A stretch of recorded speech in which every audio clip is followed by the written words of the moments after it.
Turn your. From the video. Oh no, help my mom out. She's like she can't turn her camera off. She's covering it up. You could turn it off for her.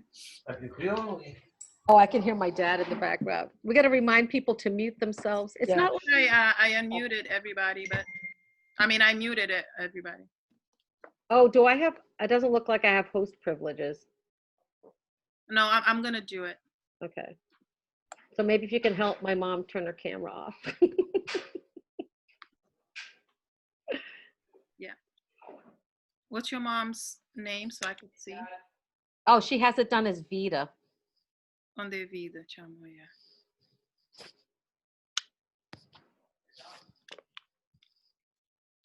I unmuted, so okay.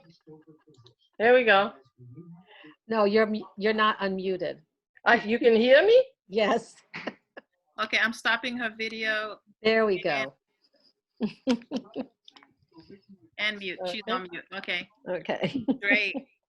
Hello, sisters. This is so amazing. And brothers and everybody else who's here. I'm trying to figure out who is in the house, but this is absolutely amazing. My name is Terzali Manavj. We had a slight technical difficulty in the age of COVID and a crazy racial climate, but we survive, we thrive, we move forward, and this conversation is happening, and it's happening on time. I am so excited. I hope you're excited with me to be joined by just Cape Verdean royalty. This is, I can't believe this is real life right here. I get to be with all these folks. I see current students, former students.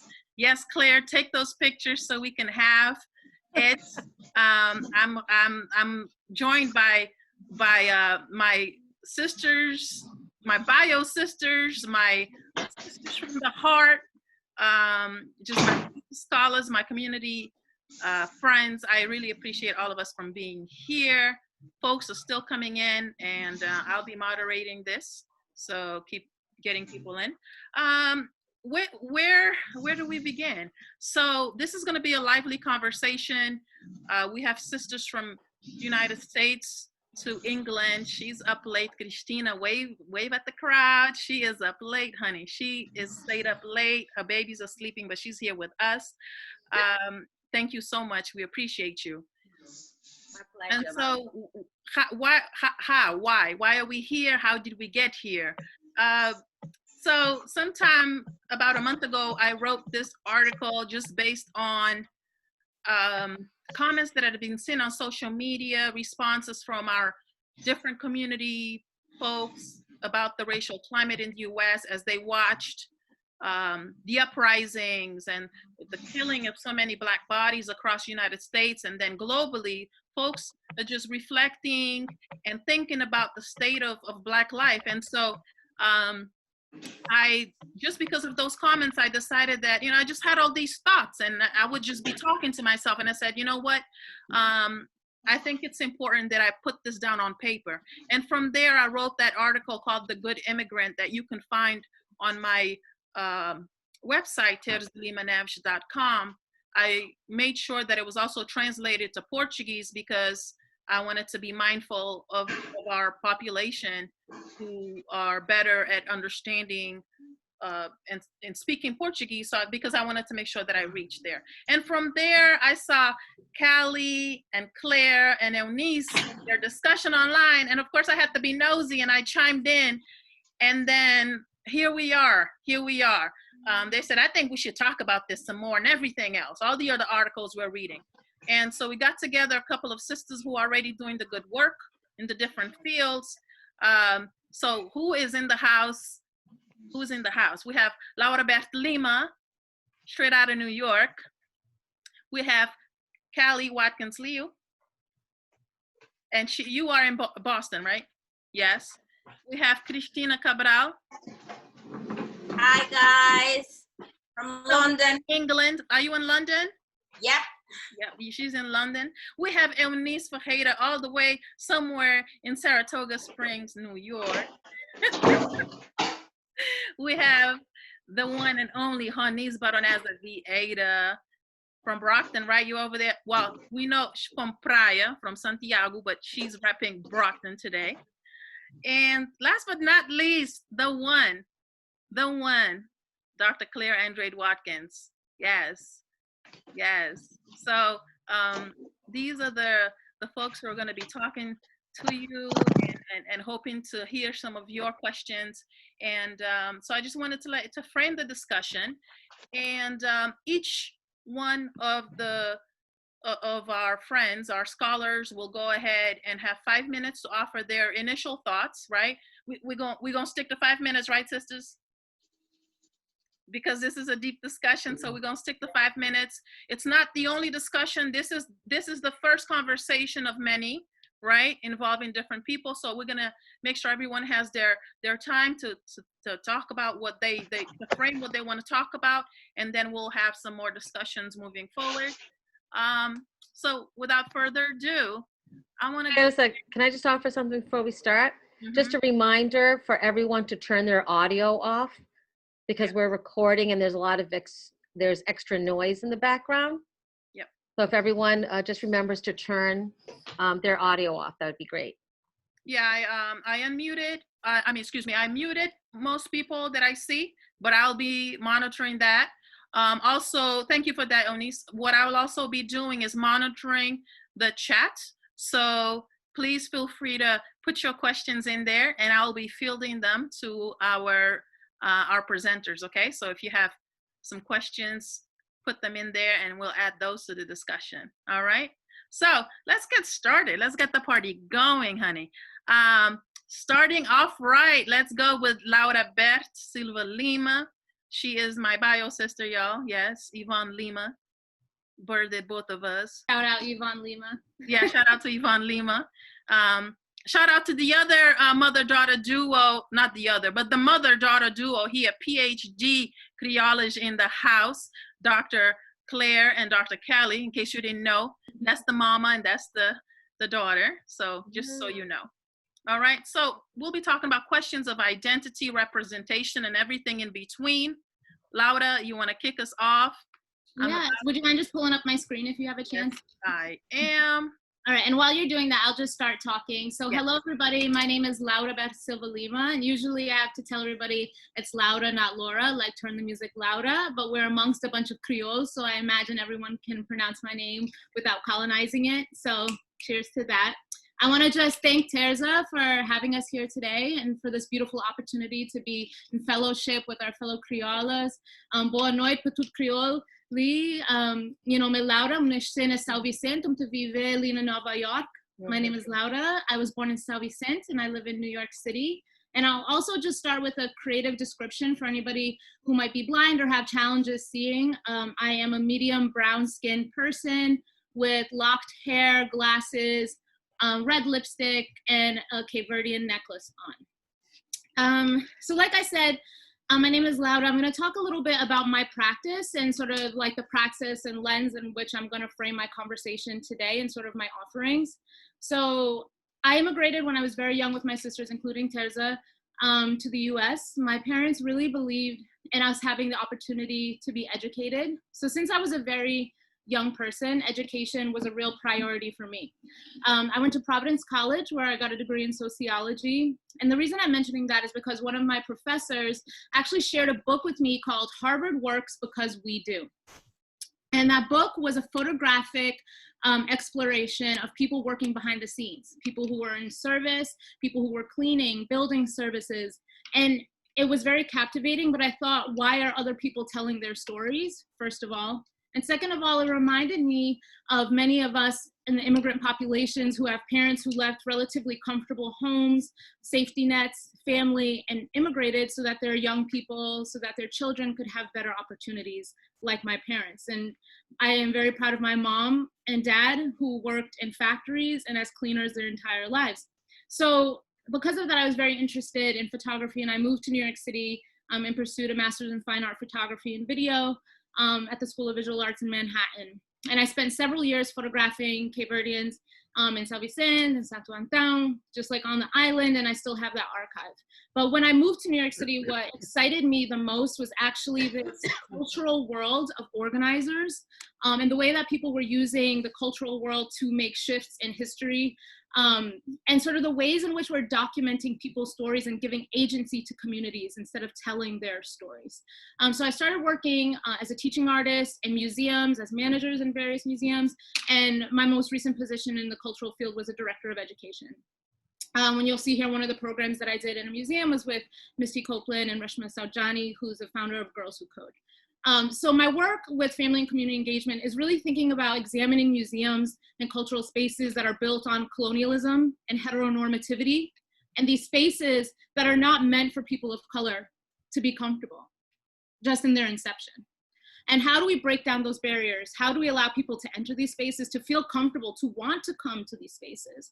So that has been my work in the cultural field, thinking about family and community engagement, what that really means to meet communities where they're at, what it really means to welcome people in spaces, not just for the sake of meeting quotas and diversity markers, but to say that you actually belong in these spaces, to give over space, to use the privilege we have in museums to uplift communities. And then I'll move on to the second prong of my practice, which is hashtag health art activism. And it's an intersection of health, art, and activism, using art as a vehicle for health justice. I am currently a non-traditional pre-med student applying to medical school this summer, and I have used my art practice to uplift awareness around health issues, primarily for people of color, low-income communities, women, and the LGBTQIA community. So an example that I have here is examining public history with the statue of Dr. J. Marion Sims. That was the only statue that was removed from New York City recently in a request to re-examine monuments and bring some down. Dr. J. Marion Sims was a doctor that experimented on enslaved women and girls, some that we know are named, Anarcha, Betsy, and Lucy. And he experimented on them without anesthesia, even though anesthesia was available. Many of his colleagues deemed him a monster and did not want to work with him because his practice was so inhumane. And so once that statue came down, I joined the committee founded by the Department of Cultural Affairs here in New York City to think about how do we heal this history? How do we heal communities who continue to walk by statues that remind them of what they would be in a different time? And what 2020 has taught us is not so far away.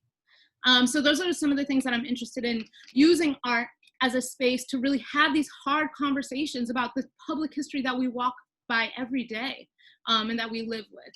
And the last thing that I want to just leave with for this concept of identity and what I want to talk a lot about today is sort of my efforts to be more inclusive and to build visibility around the LGBTQIA community. So I identify as a queer human being. I have my whole life, and many of us come out at different stages in life for various reasons around safety. And I'm really interested in developing spaces where it's comfortable for youth and family to have these hard conversations, because you know that this is not something that's been accepted historically, even though queer people have always existed, right? And so in museum worlds, I have developed programming, professional development, spoken at conferences, done all kinds of opportunities for people to have these conversations that are intergenerational primarily. At the Museum of the City of New York, where I worked, we had an exhibition called Gay Gotham, as well as one called AIDS at Home. And because of these exhibitions, we really wanted to make the space more inclusive for our queer visitors and workers. So I worked with one of my colleagues, Stephen Veeder, to install all gender bathrooms in the museum. And the last thing that I'm gonna jump to now is Cabo Queer. This is something I wanted to talk about today. So Cabo Queer is very dear to me as a person who is Cabo Verdean and queer, but growing up never really had an outlet to explore both of those identities at the same time. And so one of the things that I want to introduce is language that's non-gendered and non-discriminatory, and introducing Creolex, right? To be equitable and inclusive and gain visibility for people who don't identify in a binary. And also Cabo Queer is really about you know, cultivating safety for queer Cabo Verdeans. And I don't want to say normalizing queer culture because it is normal, but bringing awareness for those who can be allies so that we can continue to come out, so that we can continue to see ourselves, celebrate ourselves, and be visible. So thank you for listening.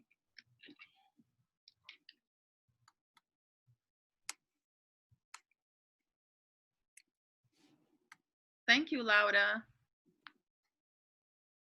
Sorry, dealing with technology here.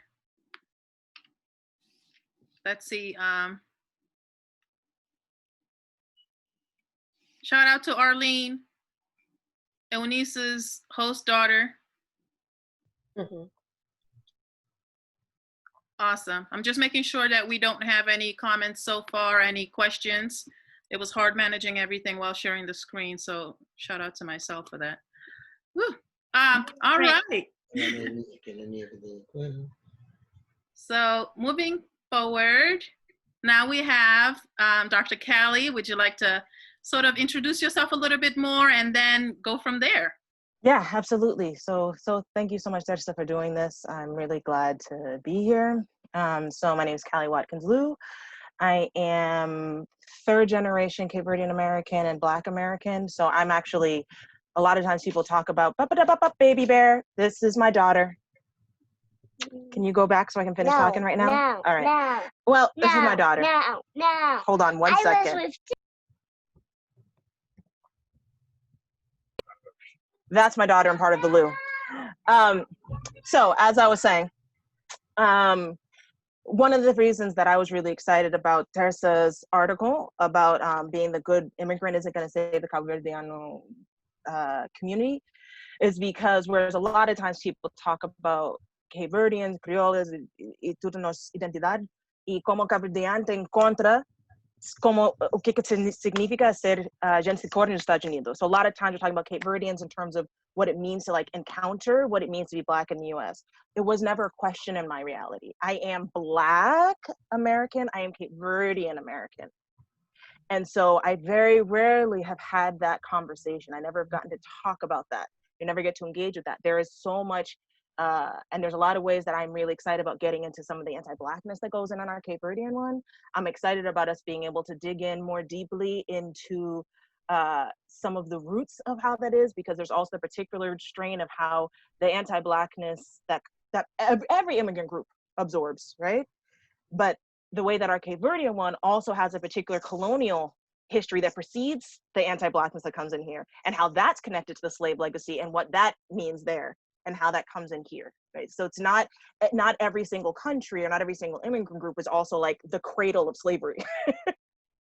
Or the cradle of where we've kind of created these systems. And after seeing Tersa's article, also was recently reading this article from the New York Times that started off by saying, "My skin is the color of rape," which is powerful. And this was from US, right? And there's a lot of ways that my Black side kind of gets flattened out. So like you'll have a lot of Creole or who will be like, "Oh, no, we're not like the Black Americans. We're so mixed." You know, Black Americans are mixed. On my dad's side, we're talking about there's white, there's Native American, there's all kinds of stuff in there. But we got categorized as Black the same way that everyone is categorized as Black if you fit these certain criteria.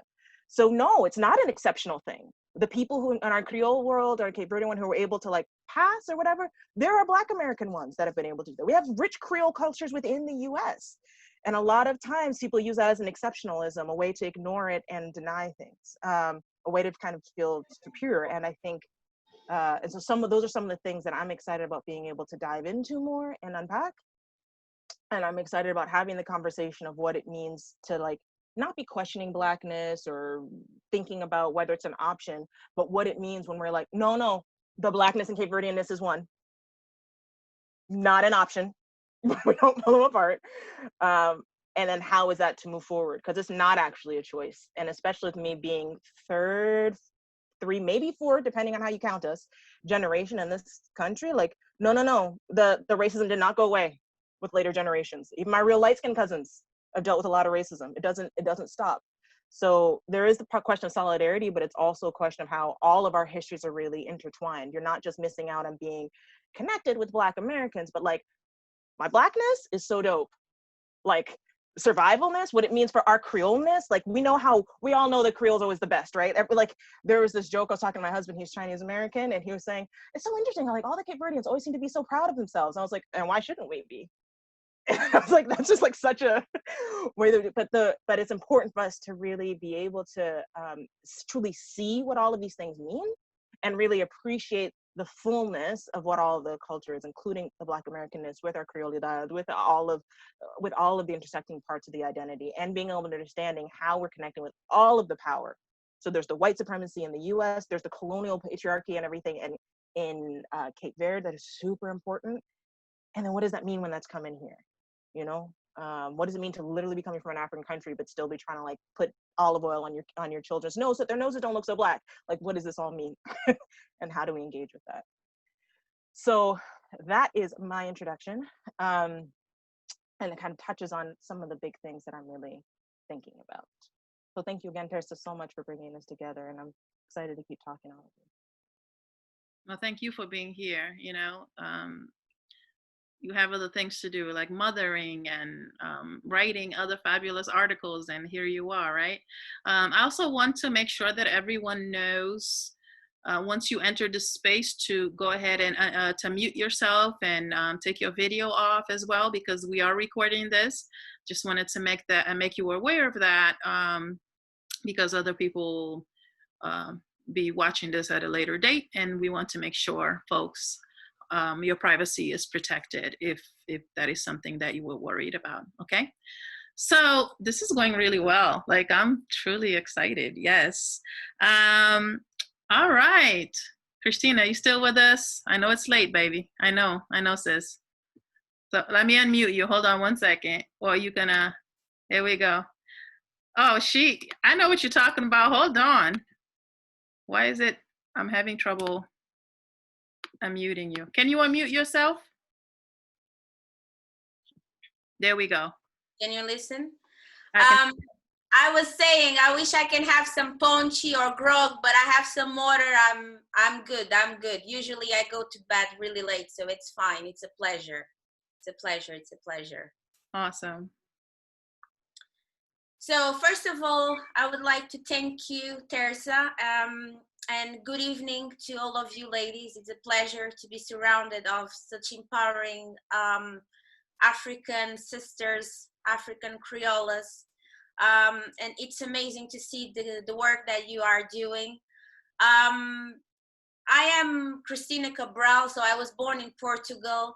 So my reality as a Criolla in Portugal is far, far different from yours, because unfortunately, being a Criolla in Portugal, and I grew up in a village where I was the only Black girl since the day I was born till 18 years old. So I had like a really difficult childhood, and then to become a teenager, and then to adulthood was complicated, always feeling the other, the unwelcomed, and always reminded every single day that I was born to fail. But honestly, from that trauma, I always found a refugee on the heritage of our culture, in our music, in the batuco, in the stories that my parents used to tell me as being, you know, from Cabral's descendancy. So, you know, that gave me kind of the strength and motivation to just, you know what, we are from royalty, we are from excellence. So then they gave me also the motivation to go to higher education. So I'm officially the only female in higher education in my family. My mom, she only learned to read when she was 18. So back on the days, things were really hard for Criollas under the Portuguese dictatorship. So my background, so I came from a media background. So I did a degree in cinema and film in Lisbon. I had like a big war back on the days, because not just only about the intersection of being Black, but also because of trying to being creative in a field which was so male dominated. So I had all of these fights, you know, all the time about gender and race. And then I knew already that even if I wanted to pursue a dream in being a good director or being a good journalist, nobody will never give me an opportunity. So I decided to sell my car and everything, and I traveled to you ladies to USA. So I lived there for 40 years. Surprise, surprise. So I also did a course in documentary in the 21st century in the School of Visual Arts in Manhattan, where Laura did. I did a small course over there, and I had a really good connection, because I was all the time trying to find an excuse to go to Boston, Brockton, Massachusetts, and all the kind of ghetto that I knew I could find my beloved Cape Verdean community. So from there, then I don't know what happened in between, but stopping, not coming to the love story because it's not relevant to this conversation. But then I came to the UK, which was supposed to be just a tourist visit. And when I found out I was pregnant of my daughter, my first daughter, I just started a new life here, and I just realized that I didn't really want to have kids in America because I felt, I was just there for a really short time. So then when my daughter was born, I did another BA, tell me crazy. She was like 8 months when I went to university here and did my first degree, more literacy English based, because when I did documentary was more like cameras and action and everything. But so I did a BA on journalism, and straight after that I did a MA in diversity and the media. But my life just changed from the day that, from all of these courses, I was always questioning why we were not represented in the media, in the film, in the books, in everything. So one day my daughter told me, Mom, we Africans. And I was saying, well, actually, Mommy was born in Portugal. But I said, no, you're not Portuguese, you're African, because you're always singing and talking Creole and all of this. So when I decided to do my first trip to Cape Verde Islands, and when I did the documentary, I Am Creola, because that day changed my life forever, and was the reason why I become what I am today. Because I don't know if you feel the same, but for me, I just felt that I was in kind of jailed in my own body, because I lived in a community, in a country that never accepted me for who I was as a Black woman. And I can consider Portugal a really evil stepmother. I will say that without no shame, because unfortunately they don't really, cuddle Blackness as they should. It's still really present, the scars of colonialism in a daily basis, and we're talking about the 21st century. So when I went to Cape Verde, I just rediscovered my Africanity, and I could see how we should be proud of what we are, and all the histories that they never told us. Because you live all your life without even knowing who you are.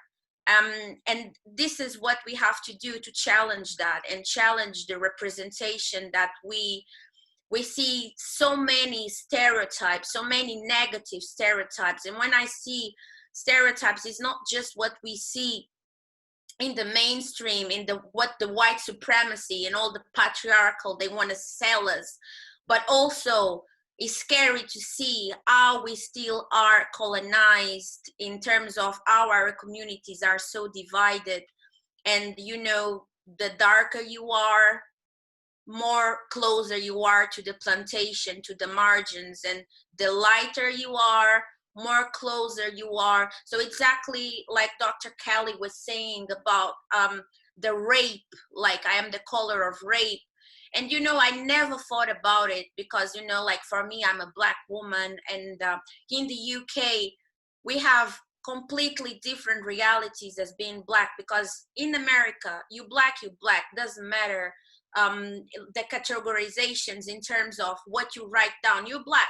But here, because it's such a multicultural country, and you have so different divided communities, so you're gonna have the Black British, Black Caribbean, Black Eastern, Muslims, Islam, all together, all different.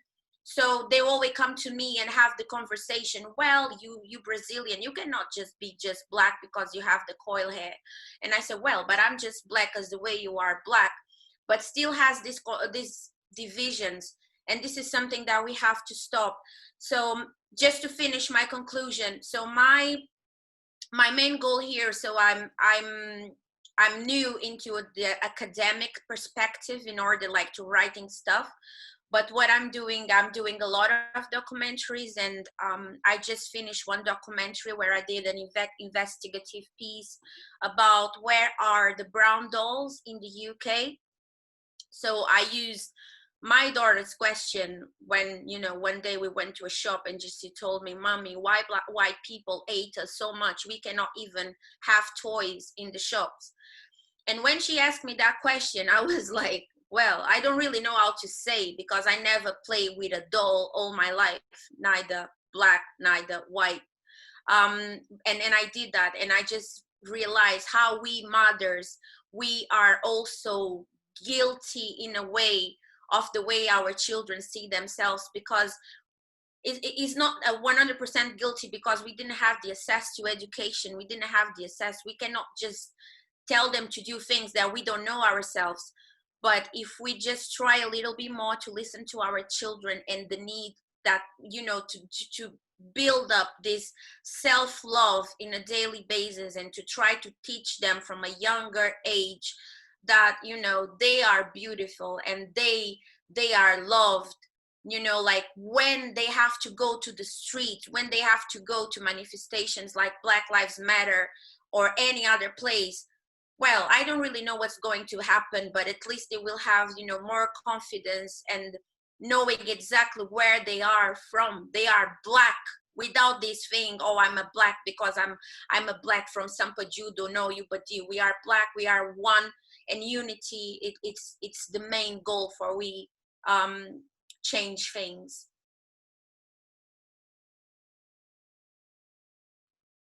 Hello? I think I stopped.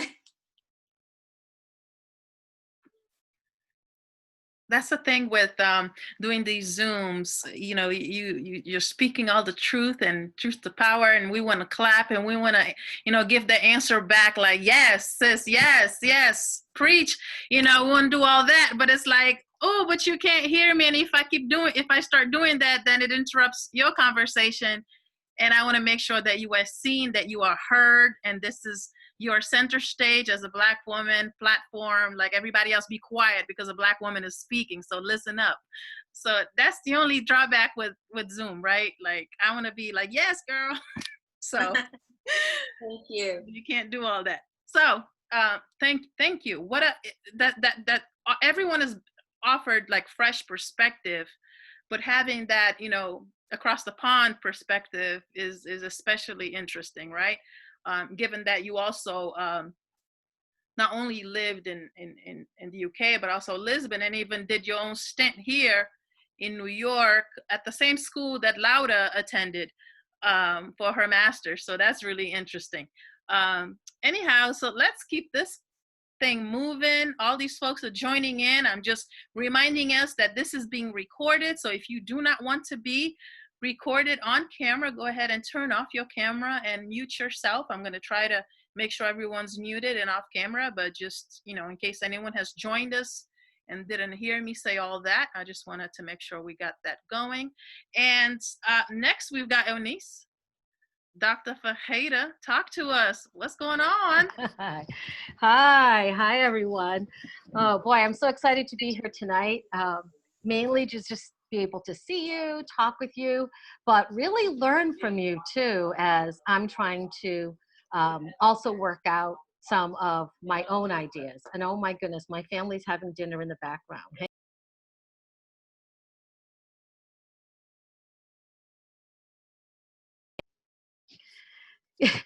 Teresa and I both have handles on Twitter and Instagram that combine our identities as both scholars and moms, right?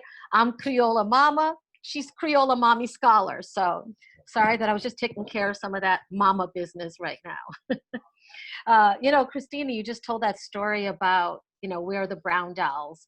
in Portugal. And my daughter, who is very fair-skinned, was ready to give up on dolls and give up on Barbies until Barbie came out with their fashionista line. And this is a doll line that has dolls of all different, not only just different hues and melanin, but also body shapes and sizes. So that's so important because we learn in adolescence, and through play and toys are some of the ways that we learn about the roles that we're going to play in life. So my grandfather always wanted me to be a doctor, and he talked to me all the time. He would send me Christmas cards that said "to a fine doctor" on her birthday. I don't think he ever expected that I would end up being a doctor in theater. So that's what I am. I actually have a PhD in theater. I'm a scholar artist. I research and I also direct theater. And I use theater as a means to conduct research as well. So I know everyone listening here and joining tonight, I know that all of us understand that Cabo Verde is recognized, widely recognized as the first Creole society. So here's a different perspective I'm going to bring now, Terza, to this. And what I'd really like to help unpack, or have you help unpack with me too, is that the emphasis has predominantly been on the Caribbean in Creole studies. And that emphasis has often overshadowed the study of other Creole cultures, and then especially in the field of theater studies. In fact, a lot of people still don't even know that theater is happening in Cape Verde. They're like, what do you mean you're studying theater in Cape Verde? So I'm working on my first book project, and that's what I want to talk a little bit about today. The name of my book, at least as it is right now, is called Criollo Performance, Remapping Creole and Mixed Race Theater. And in this book, I attempt to redirect what has been the traditional centering of Creole studies in the Caribbean and saying, no, we need to look back across the Atlantic to Africa, to Cabo Verde, that is recognized by so many historians as the first Creole society and the early center of the transatlantic slave trade. So in my work, I'm looking at how theater performance in Cabo Verde can offer a site to reimagine and remap the study of global Cape Verdean, of global Creole performance, right, by looking at Cape Verde. Because I believe that by looking at theater in Cape Verde, by analyzing staged performances, by looking at the dramaturgical strategies that are employed by the different artists, by looking at festival, by looking at cultural traditions like happen in festival, for example, that what begins to emerge is a Criollo performance theory, not just a Creole, but a Criollo performance theory. And one that I argue can expand the ways that we might think about global Creole identities, and also, here we go, Callie, and also global mixed race identities, right? So in contrast to Caribbean Creolite, where Cabo Verde is, the geographical location of Cabo Verde makes it simultaneously part of Africa, right? And then not part of Africa, right? Because of where it's geographically located. In fact, at Skidmore College, where I teach, in one of the classrooms, there is a framed poster of Africa, but it doesn't include our beloved archipelago, right? It's not on the map, and that's something that's very common. I think we've all seen maps of Africa that don't include Cape Verde. And when that happens, it actually makes it renders Cape Verde's exclusion and its invisibility. When people talk about Africa, it makes it actually literal, right? Because Cabo Verde is actually physically not on the map in some cases. So in my work, what I'm trying to do is to center Cabo Verde on the map, right? And to map Cabo Verde as a very crucial site to conceptualize Creole identities and really fully consider the rich spectrum of theater of the African diaspora. So I'm trying to take this idea of the geographical position of Cabo Verde, this kind of like unfixedness, this liminal space the movement of Cape Verdeans all across the globe as a part of the work that I'm doing. So in one of the chapters in my book, I interrogate this idea of the Criollo imaginary, and one that invites, and this is where I'm thinking about your work, Laura, one that invites fluid notions of gender, of sexuality, and race.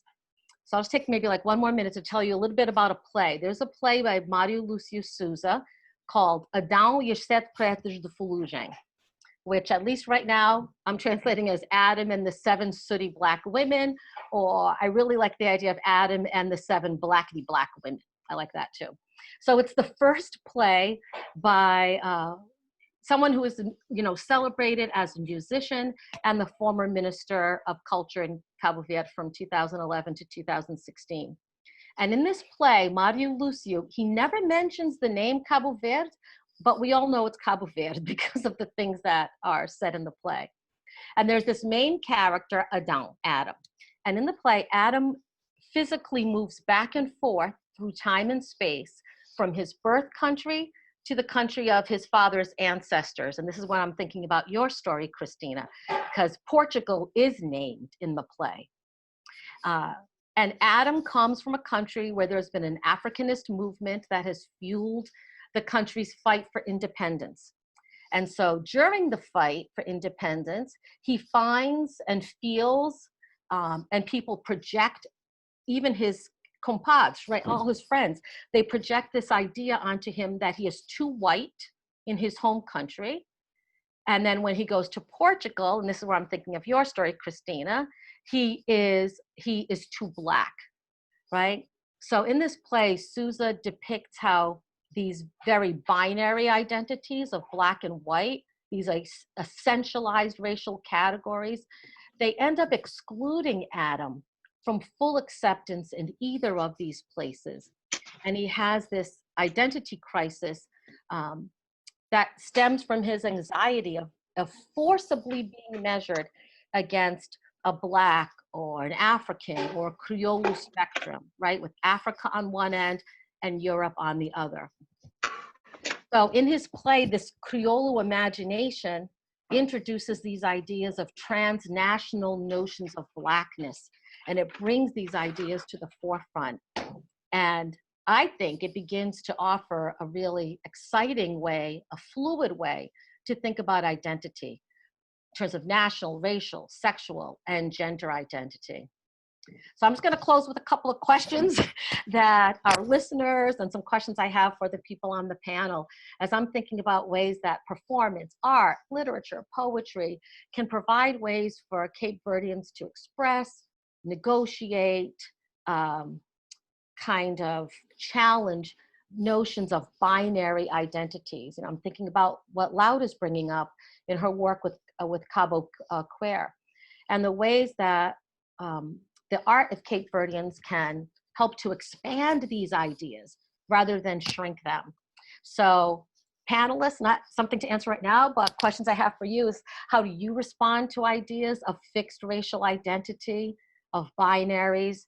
How did the ideas, for example, of Cabo Queer, one that disrupts binaries, how does that intersect with binary notions of race?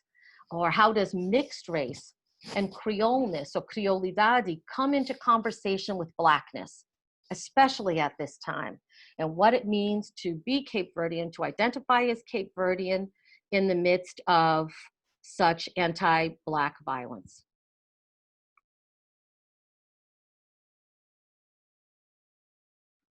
Great questions, Eunice. Great comments, great insight. Can't wait to get into it. Such great questions. As Jess Avoda, who just joined us all the way from California. I forget which city. I think it's Merced, but we'll find out. All right, thank you, Eunice. Wow, love it.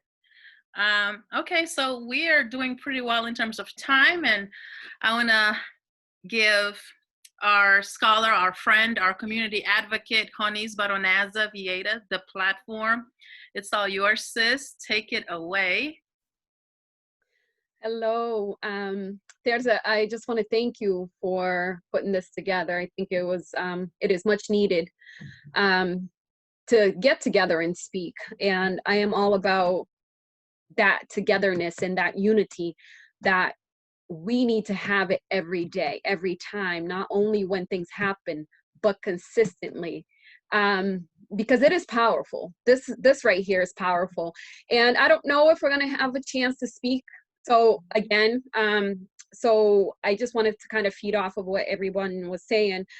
First, I want to say that I am very proud to be Black.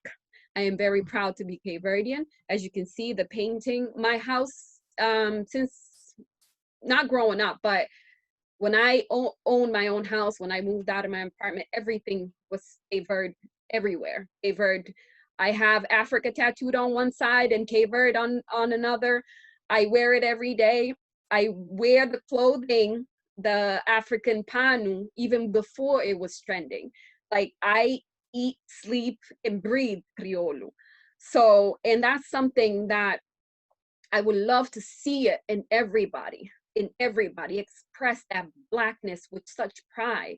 But unfortunately, that's not the reality for all of us. For some, some will like to hide away from that fact just because of, I can't even identify the reason why.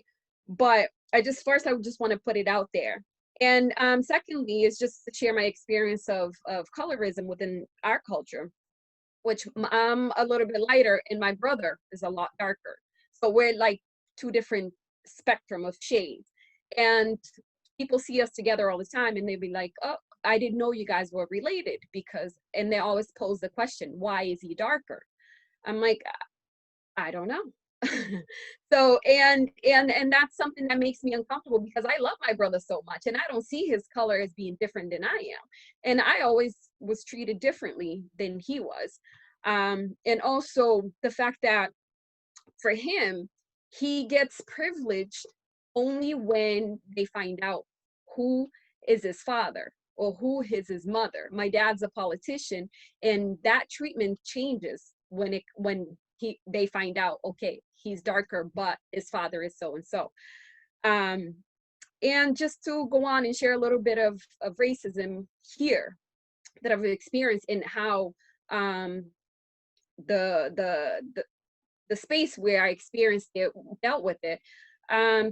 My son plays soccer, so he was in a league where it was predominantly white, and every field that we went, different cities, they would ask us, they would look at us funny and say, who are you? Where'd you come from?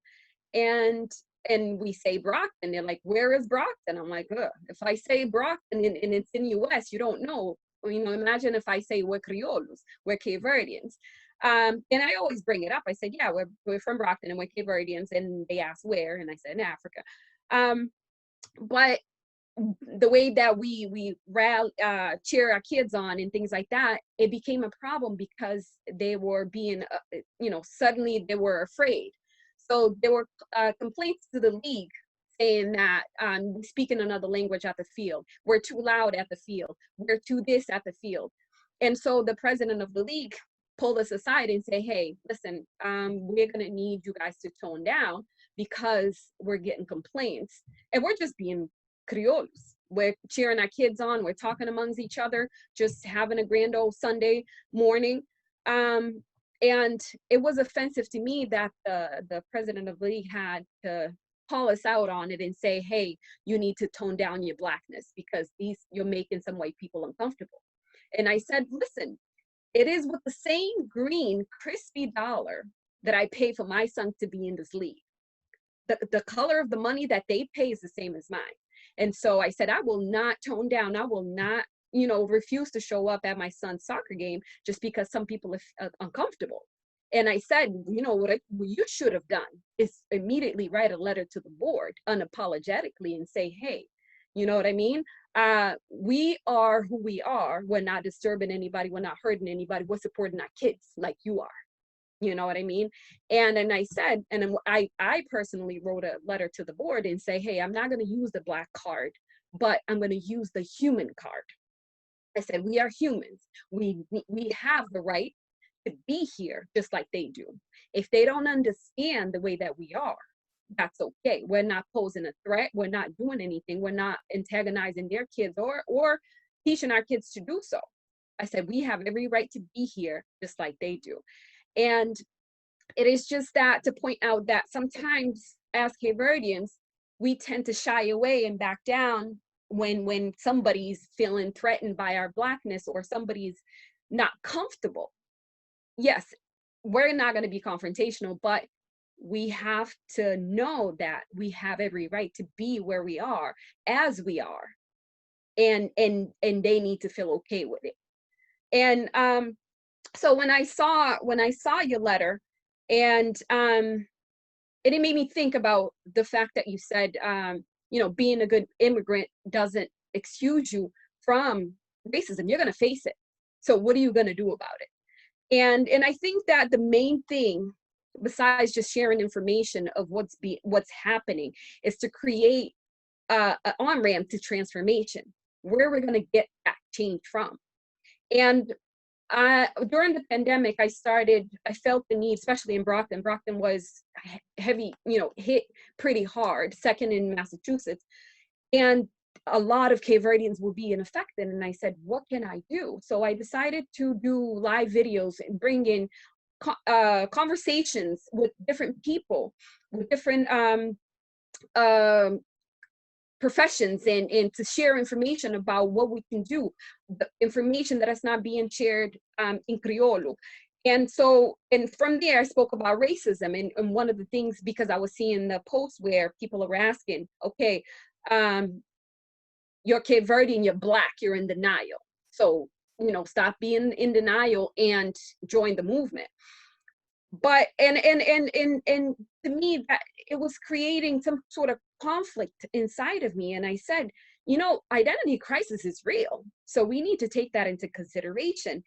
And we can even agree amongst ourselves what dialect or Alupeki is going to be in. Like some people say, no, Crioulo de Praia is better, Crioulo São Vicente is better, or no, it has to be in Fogo. So we have to kind of be sensitive to that. You know, it's nice when, you know, I'm okay with being Black in my skin, but some people aren't. So how do we bring them in and make them allies without making them feel uncomfortable? And that's my main thing. And I'm going to be very controversial and bring up Jesus into this. When he was having a conversation with his disciples, and he said to them, who does men say that I am? So, and they started answering. Some say that you're a liar, some say that you're this, some say that you're that. And that's the same conversation that we have within our community. Who does, you know, you're in Portugal, Christina. I mean, you're in London, but you were born and raised, but who does Portuguese say that you are? Who does Americans say that we are? And who do we say that we are? The disciples, when Jesus then asked, who do you say that I am? So he's asking them that, then they are their people. And they said, they couldn't answer. So and a lot of times within our community, we can't answer that question. We can't answer that question. So it poses that identity crisis, I would call it. And, but the ultimate goal is to be a good immigrant. But how can we move past that to say, okay, I am a good immigrant, so what else can I do? Or how can I stand in the face of racism? And so I don't get, you know what I mean, trampled upon being a good immigrant. So the ultimate goal is to be an immigrant. And I think being a good immigrant gives you the upper hand to fight racism. It gives you a better chance to fight, because when you work hard, and that's the ultimate goal of an immigrant, is to work hard and build yourself. So I think the question is for us to ask, it's not to put on both hands, both boxing gloves, and say, let's fight this thing, but to use one hand to fight and then use the other to continue to build ourselves, to build our community, to build an on-ramp to transformation. And I think Laura is doing that through art. And I think that's very important to have that in mind. And how do you continue to fight that? Is to become a citizen. Like I commented on your post, Sometimes Cape Verdeans don't want to become U.S. citizens because they don't want to renounce they think that they will renounce their CV citizenship. But I think our job is to kind of educate them and say, hey, you're here. Like I said, some claim residency, but not the country itself. And so we have to become citizens. We have to vote. We have to fill out the census, and we have to be involved in the community. We have to create programs and arts and things like that. Like we have to be, Jose Monteiro from Movimento Chocante, he broke grounds in Brockton of infiltrating Fullcraft Museum, where there was no representation of Blackness anywhere. He broke ground. He was the first one to create cultural programs that we, Baron as a project with a group of young women, were there performing. And my excitement was to see the older white generation just in awe. And so I think the main thing is to become evident what it means to be a good citizen, or what it means to be a Cape Verdean in Black in its fullness. And sometimes I don't think they're afraid of us rioting. They're not. They expect it. What they don't expect is for us to rise up. What they don't expect is our excellence. And so that's what I think the main thing is. That's where the fight should be. Is not to keep butting heads, but it's to keep creating, it's pushing a little bit further by creating and allowing these type of programs like Laura's doing and Chocante's doing in Brockton. We used to meet at a little tiny room that it was supposed to be secret because we weren't allowed in there. It was against opposition, but in that room, when I looked around, we couldn't even take pictures because there were a lot of pictures of historical white men. And I used to look and I felt such a triumph to be in there. And I felt their presence there, but I was there too. And so to me, that was a big win. And to young people like Chocante, like Baji, like Eric Andrade, there's a bunch, Kenny Monteiro led a beautiful, peaceful protest here in Brockton. And so Rui, and there's a lot of people that keep standing in that gap. And sometimes we look the leadership to come from the center stage, from high places, but sometimes it has to come from the back. Rosa Parks rode in the back for a while until she got fed up and decided to move at the front.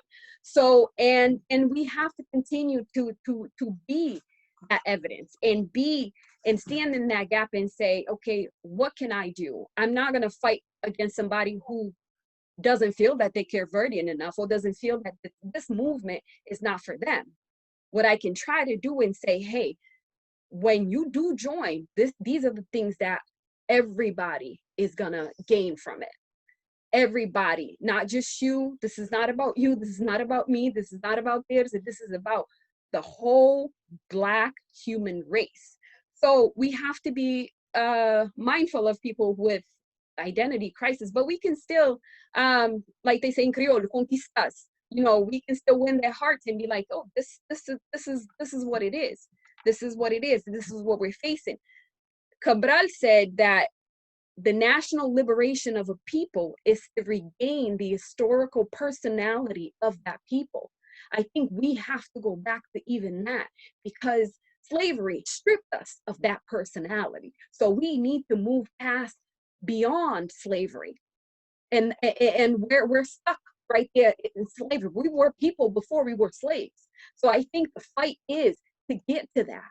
How do we bring that back? How do we bring that, the people that we were before we were slaves? And he said, tell no lies, claim no easy victory. It's not going to be an easy victory. So in any fight, you need a confidant, people that are for you. You need a constituent, people that are for the cause. And you need comrades and people that they're neither for you or for the cause, but they're there to fight against the same enemy, the same evil, and the same things that you're fighting for. I think the trick here is to be an onset of that transformation, and to for people that are in high places and to make that connection. So my thing is that, and I've been asking myself, okay, so how can we achieve liberation and regain our historical personality? Thank you.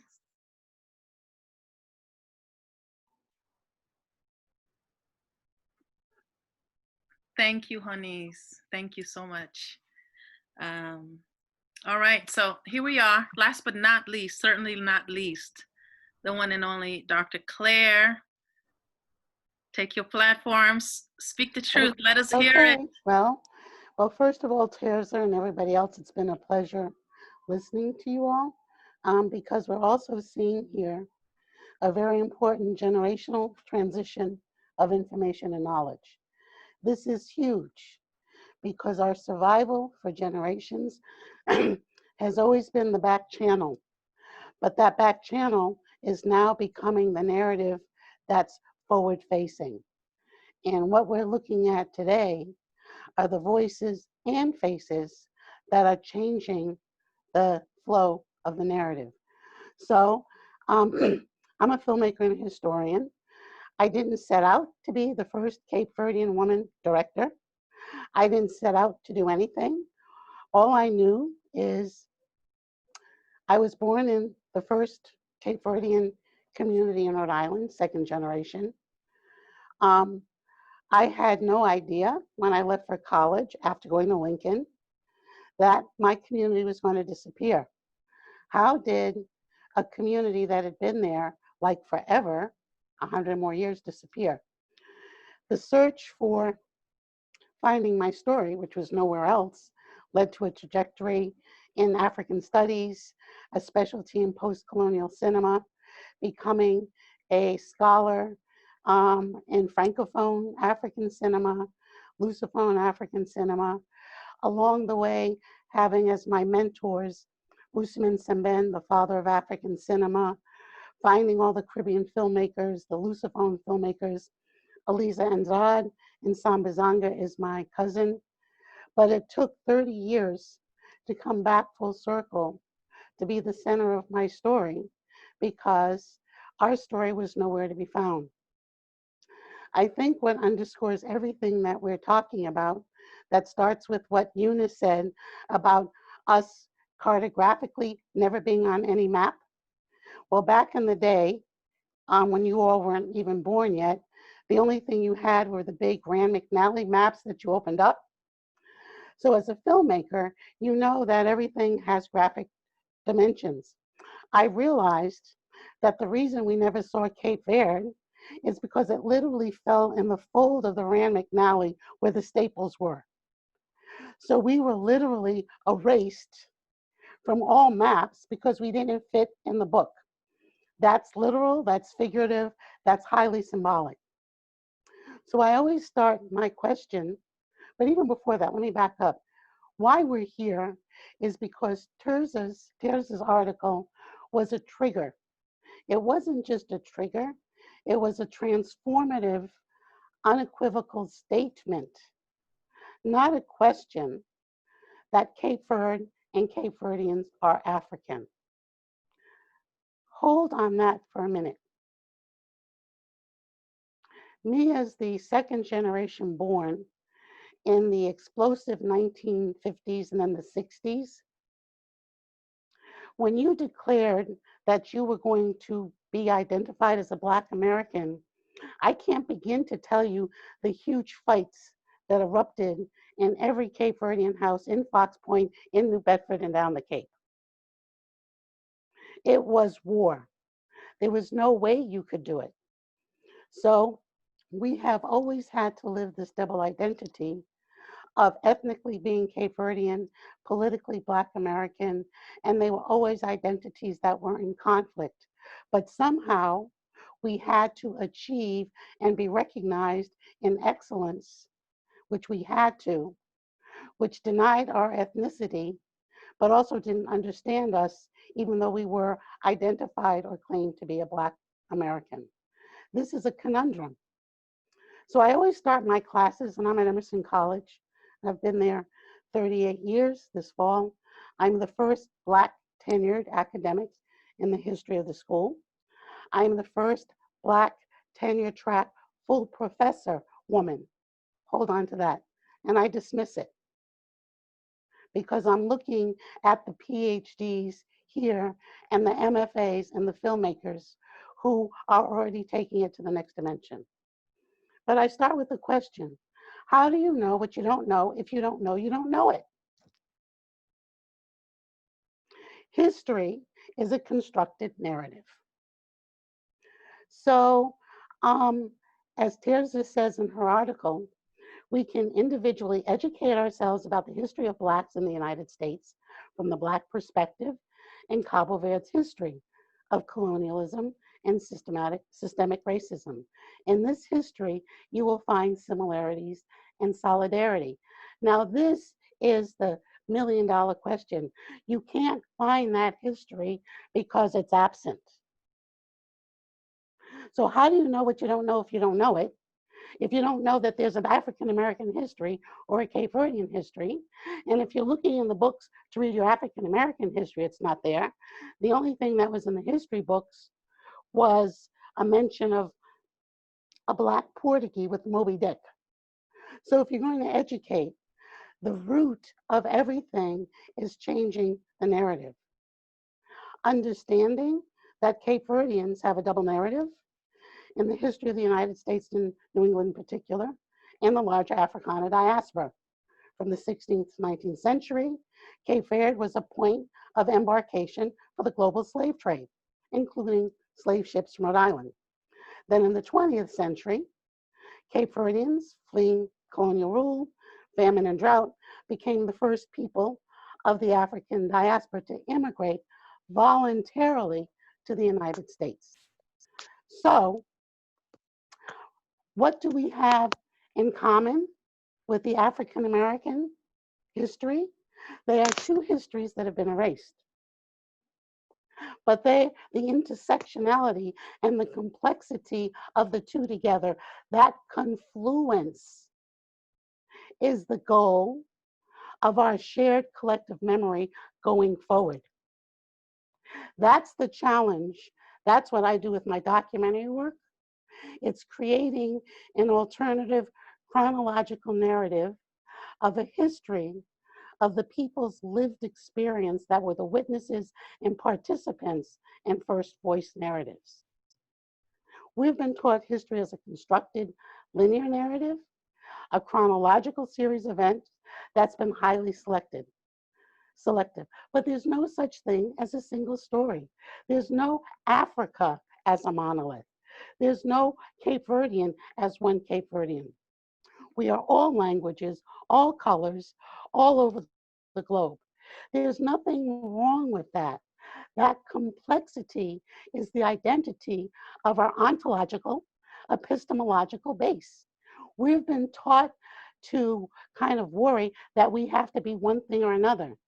We don't have to be anything other than what we come to an awareness and an awakening that we have another narrative to tell. That's why Terz's article really started an important kind of step for us. So first, we do have to understand the difference between systemic racism and prejudice.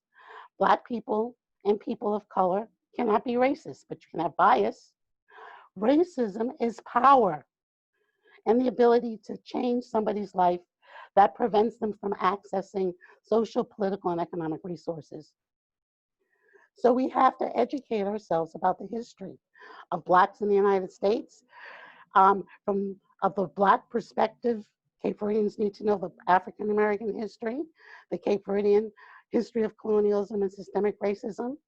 And in the two of them, you will find the similarities and solidarity. And you also have to recognize that the complexity of the Cape Verdean American experience is very generational. My grandparents who arrived here in the beginning of the 20th century always had an eye over the shoulder to the old country. Why? Salazar reigned.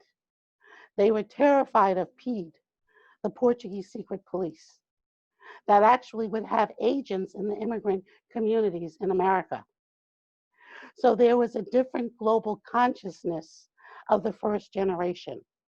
Each generation has a different global consciousness. We need to educate ourselves about that. Chinua Achebe has a wonderful saying, until the lions have their own historians, the history of the hunt will always glorify the hunter. We, as Cape Verdeans, our tasks as Creolex or Creolas is to create a new ontological frame and epistemology. I work in the visual arts. The biggest challenge and roadblock is the theory of critical scholars and visual artists and artists in my discipline. We need to advocate for new protocols and best practices that control the machines so that we can write our scripts. Give me your machines. Do not give me your theory. I already have the questions that I want to ask and the stories I need to tell. I will learn your theory in history, but it needs to be expanded to be inclusive of the lived reality of mine. Do not control me with your technology. Do not impose your theory on me. But you have to be very careful of those tools of change, of theory. Audre Lorde says, you cannot use the master's tools to take down the house. For us, that means we have to find the frame. We need to be not the other, but us. It's not that the questions are wrong, but it's not relevant to the answer that I'm seeking that opens the way for my next question. So if you want to make Creolex a portal, not a center of a new discourse, because a center always imposes a periphery. When you have a portal, it is always centered in the essence of its oneness. We are a portal, not a center. We have an essence that's organic. That is our theory. And I call it Mar, Mij, Morna, Morbeza. Those are the qualities that bridge us horizontally and vertically back 500 years, mixed with the language Creole. You cook it all together in one big pot of CV chupa, which cleverly avoids is a cachupa or manchupa. That is our essence. Build your ontology, scholars, your epistemology in the essence of what shapes us and is always going to be a reference point, no matter how many generations you are out from Cape Verdeans. We need to make the public facing history. To the people whose history it is and was as a lived experience. And in Teresa's article, the time is now for all of us to be the good immigrants and stand on the right side of history. For us to write the history. How do you know what you don't know if you don't know it? I've used film deliberately as my canon with two ends to fight the canon of one end that leaves me and Eunice as some of the only PhDs that survived the frame that wanted to tell our story and have us absent. So I salute all of you, but remember, it's about theory, it's knowing your history. Everybody comes from somewhere. What we're looking for is the universal humanity. Every different language kind of sotak, of Saint Vicent, Saint-Antoine, all of those are our beauty. The complexity gives the texture, nuance, and depth. We don't have to justify one or the other. It is all of that. So for me, the goal of my documentaries, it's not just about the work. It's creating a coherent, chronological timeline of Cape Verdean history using a medium that allows me to do an end run around the gatekeepers of narrative that would have blocked it. Everything that we do must be sustainable. We are creating a legacy. The legacy that is sustainable is how we build into the future and honor the people whose shoulders we stand on. We've never been stupid. We've never been illiterate. But now we need to seize the tools, but also create tools that speak to who we are, not what is projected onto us. That is the challenge of the rising generation of your PhDs, your activisms, your films, your theater, your community activism.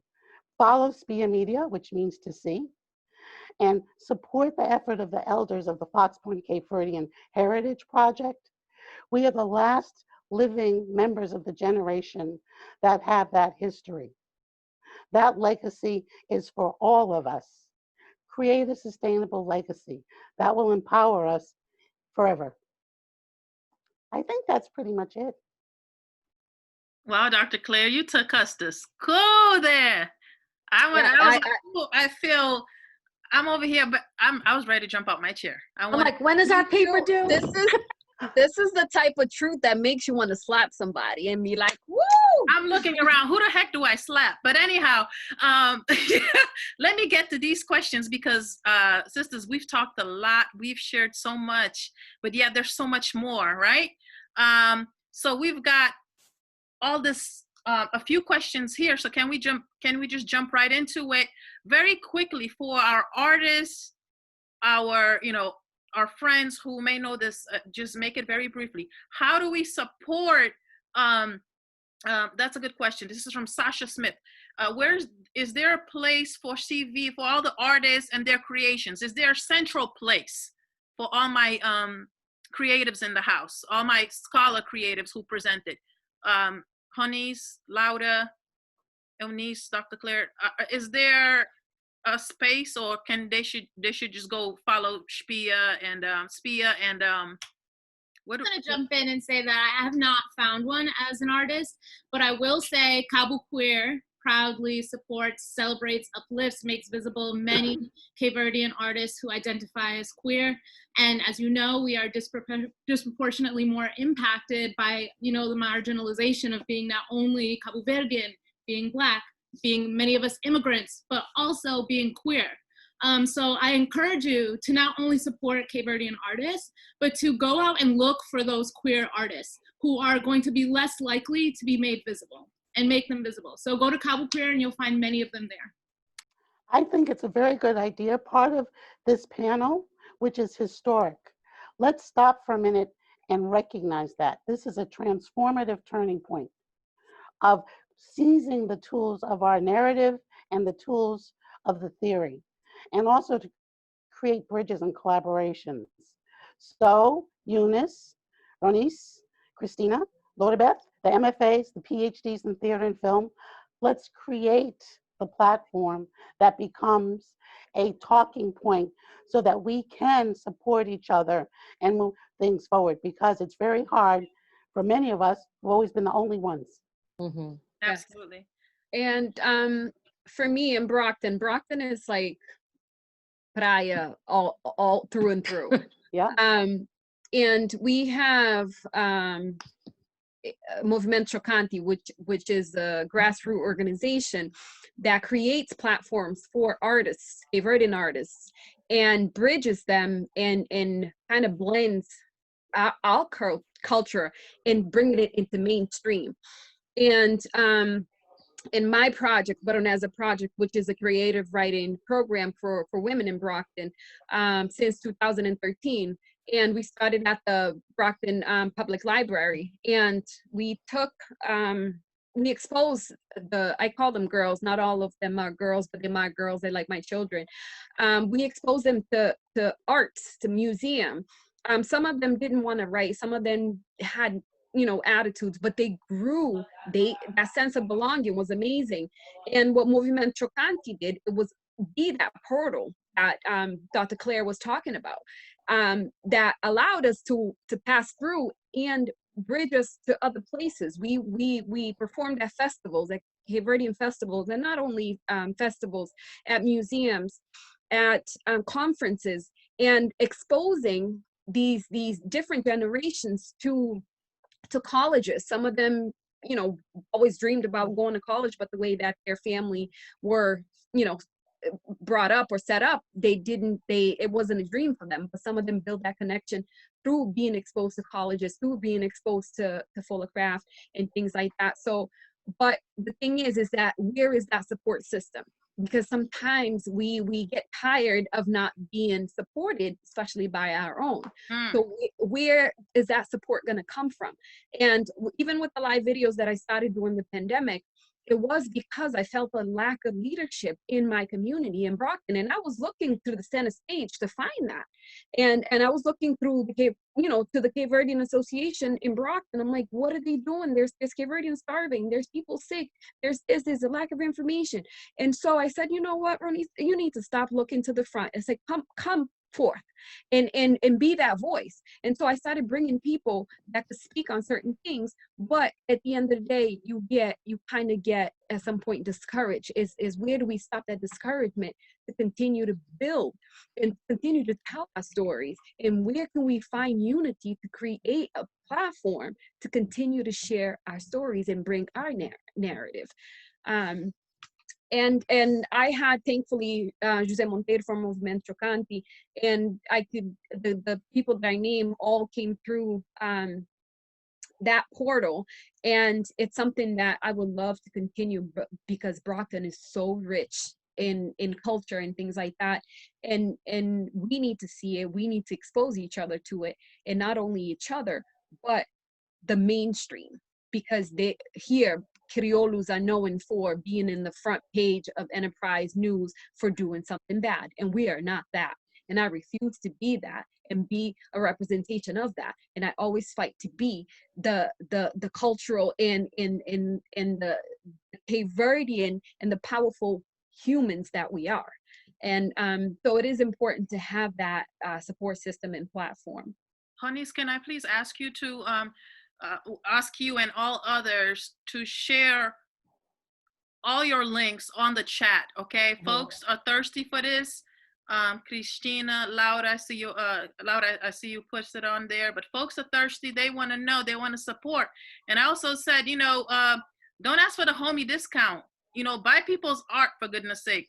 And their books. And their books. My people's art in their books. Look out. Eunice's book, the Criollas Poderosa book, should be. Anyhow, let me get to Kaya's question. It was right in the beginning, and it deals with identity and language.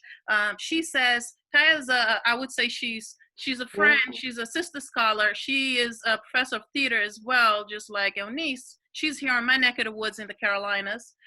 She says, what about Cape Verdeans who have been here for a few generations and are separated from language because of punishment on their grandparents? How do you reconnect to this work, right? So we know that language was huge, right? And even those of us who've been here and our grandparents, great-grandparents had to change the name to sound more American, right? So from Brito to Brit. Can anyone speak to that? Like, how does language play a role into that, and not wanting to sound foreign? Or anybody? I want to say something on this, then Christina, because I am several generations down, no generation down from my mom, and many of my peers don't speak Creole. I learned it at 13 because I lived in Cape Verde with my mom, but it wasn't the first thing. And the first thing that I really want to say, and I also want all of my peers, my cousins, and all of us who are multiple generations, is talk about how our identities are embodied. Language is an important part. It's not the only part.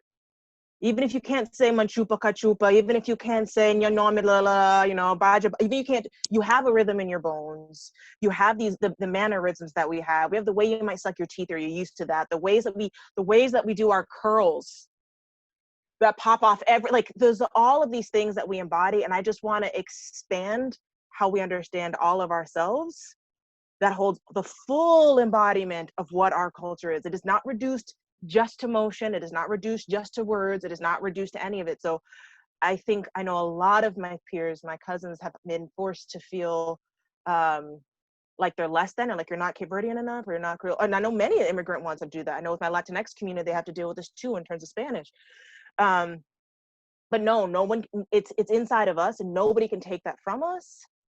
And we can always engage with it. And the way that we even do things with English, and it's not even, English, it doesn't sound like London, the ways that we transform the language, the way that we push all of that is unique. So I just want us to embrace and love all of that. And again, engage in that embodiment and really explore what our identities mean in all these different facets. Callie, I think you've touched on something really important.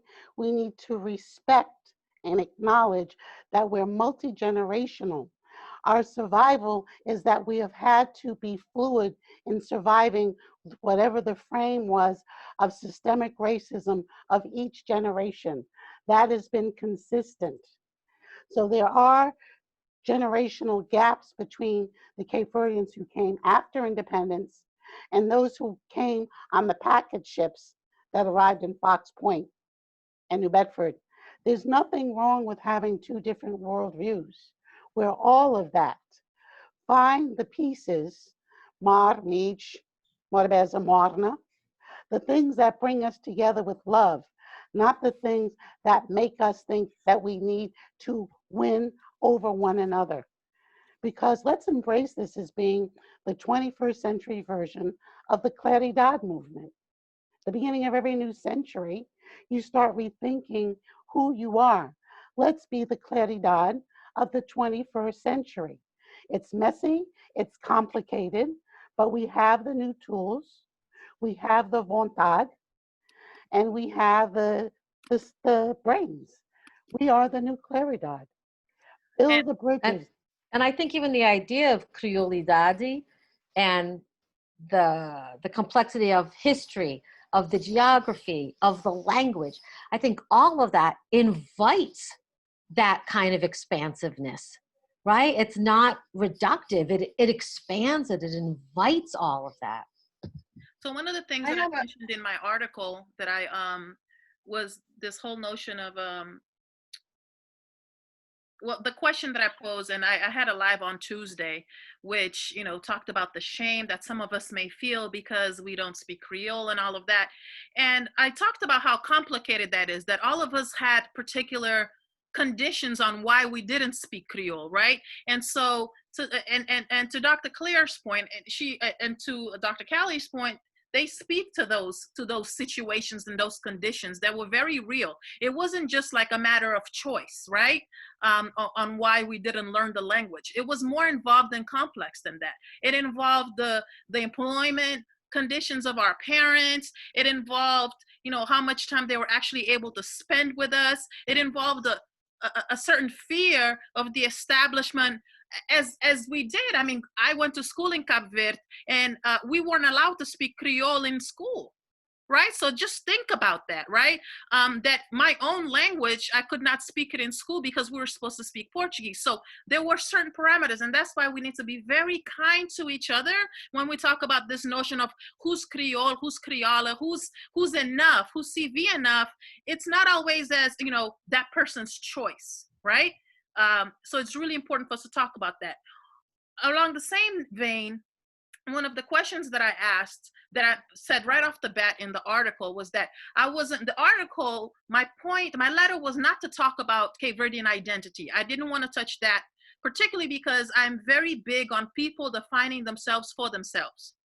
So that my intent was not to talk about identity, but my intent was, I would just ask the question, why is it that you don't want to be associated with a particular group or a racial group or a particular ethnicity, right? So why do you want to make sure that people don't see you as such? Is that intentional? Is there some prejudice and some bias dealing with that, right? So are you saying that because you don't want to be that, or are you saying that because you're afraid of people looking at you, the establishment looking at you a particular way, right? That you're not going to be the good immigrant all of a sudden, So that's why I didn't want to go into that too much, the identity piece, because of what Dr. Claire, Dr. Kelly, all of us have said, because it's 2020, it's time for us to identify ourselves for ourselves. So I wanted to make sure that that was, yes, I ma'am. wanted to ask a question in regards to children that are born here to Cape Verdean parents, and that you have one that speaks Criollo and the other one that refuses to. And you have the family saying, you know, she needs to learn how to speak Criollo. She has to speak Criollo. But she's refusing. She understands it, but she's refusing to speak the language. And it gets pressed on her. I'm like, you need to be Cape Verdean, you need to do that. How do you deal with that as a parent? I listen to my children, because Christina mentioned this, and it's very important. Our children are not less Cape Verdean if they don't speak Creole. My children are not fluent in Creole, but they will sing you a full Georgie Nelson Freitas song and still don't know what the heck is being said, but they will sing every single word of it. The same way that I sang every single Michael Jackson word to We Are the World before I knew what it meant. And here I am speaking fluently in English and getting paid to edit people's stuff. So give your children, let's give our children the space to be who they are, because if who we are here, all of us present here, is any indication of what they're going to be, they're gonna know Creole. I'm not worried about it. Let's not, because you don't want them to create additional trauma. They're already children of color, Black children, and they're having other things to worry about.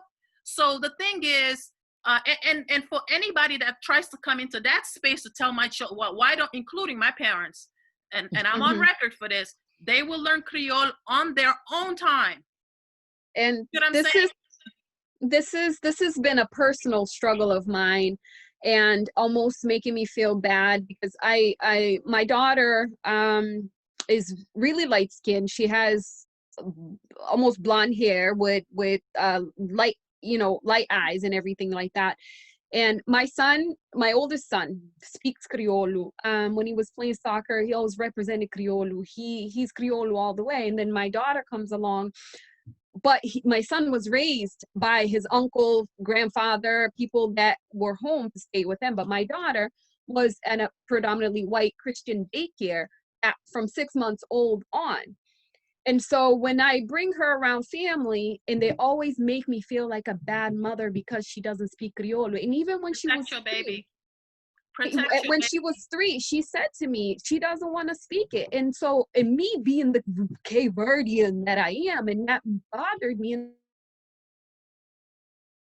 I said, okay, how do I confront that? And even when the whole Trump situation, he said, and she came up to me all innocent and said, Mom, I think Trump is going to start a war against Blacks and whites. She said to me, which side do I take? And to me, that was, I don't even know. And then when the pandemic started, she said, she came to me, and I don't know where she got the information from. She said, hey, Mom, listen, us Black people, we're not going to get the corona because they said Black people can't get it. And so I made fun of her. I said, oh, so now all of a sudden you're African when it's convenient because you're not going to get the corona. And so she, and then we have that pressure from family. She has to speak Criollo. She has to, she has to be able to talk to her grandfather. And I said, I do what I can. I expose them, believe me. And every time my kids, I go to any cultural events, you've seen me with my son when we did the thing at Black Heritage at Brown University. I bring them along so they can be exposed to it. And I feel like I'm almost having to force her to be like, hey, listen, you have to speak Criollo. You have to, represent in some way. And I don't want to traumatize her either. Right. And so I'm gonna say this, and then, because we are way overdue, because this conversation has been amazing. What I'm saying, and this is a great note to end on, y'all. We must do whatever we need to do to protect our babies. We must do whatever we need to do to protect them from the trauma that is that is trying to be passed on intergenerationally. You need to protect them also. That includes from family members that will try to say that they're not Cape Verdean enough, or that they're not speaking Creole, whatever that is. And again, that is an external thing. That has nothing to do with your daughter and who she is. That has to do with the way people are trying to put their own ideas of what that means to be that identity on your children. All I've got to say is protect your babies, period. Even if it means protect them against your own family members. You love them, but you love your babies, and they've got to be okay in this world. All our babies got to be okay in this world. So it's about that time. I cannot believe that we've. So sorry to interrupt, but I cannot be in silence to say that. I will try to be a bit quick. So when I mentioned in my introduction, I just said that I was born in a village that my family, we were the only Cape Verdean Black family in a city of 1,000 people. So my parents, they would speak in home Creole, and we would not speak Creole. I remember really clearly that I went to school, and when I started to speak Creole in school, the teachers started to eat me up because they said, why are you speaking that language? So we need to understand something as well, that, you know, we programmed to be gingerbread men, where, you know, white supremacy tends to kind of, you know, you have to be exactly this way to be accepted in their society, in their values. But being Cape Verdean, being African, it's much more than just the language itself. So you don't have to speak the language for you be and have the ancestors, the heritage inside of you. You don't have to prove no one that you are Black. You don't have to prove no one that you need to be inserted in certain community in your culture. That's why when I said about representation and the sort of stuff that we feed our kids every single day, I will just tell you what I just did with my kids. So here in the home, Blackness is the logo in my house. But in the birthday parties, for example, you know, when all the white children, they want to give to my children, you know, like the culturally white toys, I did a birthday card, and I just wrote down, I don't accept Black dolls. I don't accept any sort of dolls that does not represent my daughter's or my son culture. In the beginning, everyone was kind of saying, oh, Christina, but it's a bit too much. But at the end of the day, all the moms, Greek, Iranians, they said, you know what, actually it's a big point, because I'm fed up of having Barbies, Peppa Pigs, because I want to have something that actually represents your country and your identity. It's not really a big deal if your daughter doesn't speak the language. What is a big deal is your daughter does know where is Cape Verde, or Amilcar Cabral, where we came from, Kashupa, where Kashupa. So what is important, and exactly like everyone here says, understanding our history and just making sure that your kids know that our history goes back on the bone, before slavery, that we are the birth, the uterus, the egg of the human race. So that's the most important thing, because kids, they mimic, they cannot even reply to you. And I'm 100% sure that your daughter is not talking exactly because you're telling her to. But if she's gonna go to the park with some Creole friends, and you know, they're having a conversation, you're gonna be there looking at her, damn it, she's really having the conversation. My two kids, they speak English and Portuguese. We went to Cape Verde. They play with their Creole cousins. They took mango from the tree, and they were learning, and you don't have to force them. The most important thing is inside of them, they feel that they're African. Thank you, ladies. Everything the sister has said and more. Let's let our babies live their best life, their best, you know, free Black child life. Let's let them do it. They're going to be okay. your children gonna be okay because you're their mom, honeys. Like, understand that, girl. Okay. So, hey, y'all, look at the crowd. They stayed here even though we are so, like, 30, 40 minutes over. Good for you, y'all. Can everybody just go ahead and, I don't know, type something on the chat box to say thank you to these wonderful Criollo scholars on here. I don't know, put up your Cape Verdean flag or something, put up your, I don't know, your Africa continent map, whatever, just give them a big shout out. I appreciate y'all. This is the first of many conversations. They don't have to be hosted by me. They don't have to include Laura, Claire, Eunice, Christina, Honey's, and Callie. They don't have to know. I mean, get your own group of friends and talk about it, right? As long as we're talking about it, we're continuing the conversations. That's what it is about, respecting each other. And also something that Dr. Callie has mentioned, everybody is going to arrive at that place on their own time, right? And it's going to take a certain level of discomfort, uncomfortable conversations, but we'll all get there at some point. No judgment. It's all learning and it's all love. Again, thank you, scholars. I really appreciate you for moving us forward just a little bit more. And don't forget Dr. Claire's conversation. The word of today is portal. We're not creating centers anymore. We're creating portals. So let's continue to create these portals. Something new I learned today, to be inclusive of all these different identities that we've talked about, that Callie has mentioned, Eunice, Christina. Let's make space for some other dolls. Christina, you got something else? Yes. So it's 45 years of freedom. Let's make July 5th. That's right. July 45 years of freedom. Yeah. 45 years of freedom. I'm ready. That's great. Love it. So let's make it worth it. So portal, more years to come. That's great.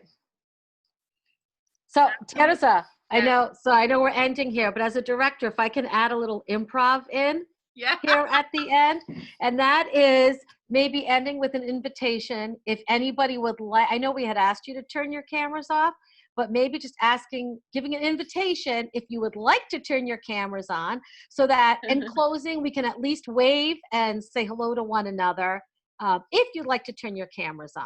Yes, yes, director, come through, director. All right, it'll be like our curtain call. Let's see who comes out for the curtain. There's Kaya, and Kaya's an actress. Let's see the curtain call. Who's coming out? I'm gonna expand the view so I can see. Look at this. This is great. You can turn the camera on me. Oh, there's Mom. Look at all of this. Okay, Mom, you can turn your own camera on. How do I turn it on? Hold on, where's your mom at? Oh, hold on, I got you. Vida. I got you, Donna Lottie. Okay. Hey, Jess girl. Oh, and there's Lysandra. Oh, this is so great. Once everybody's on, we can do a screenshot, and I'll take a picture of all of us, too. Hi, Liz.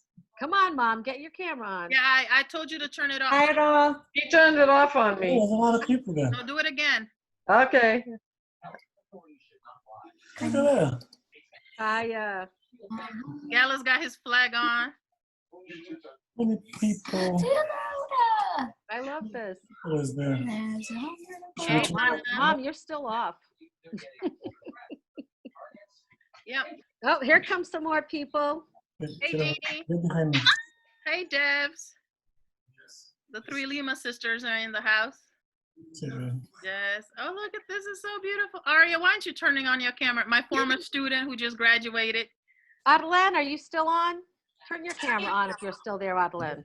Oh, there's my mom. Oh, look at the 2 pages. All right, let's give a few seconds for anyone else who wants to come on, and then we'll take a big picture. We'll do a screenshot. Who called? Someone knows me from. Someone called me Tizu.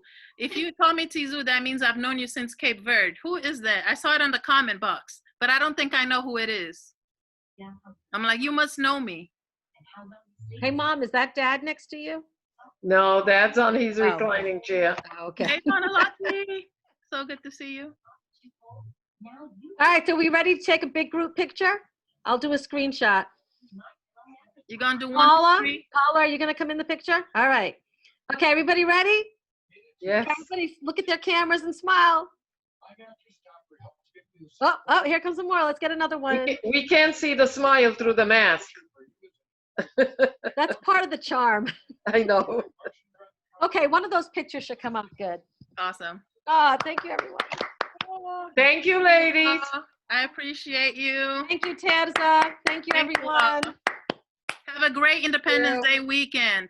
Yes. As they say, CV Rivala. Voila. South Mama here. All right, y'all. I'm about to end. Bye. Peace out. Love and Bye. I'm just going to stay till the end.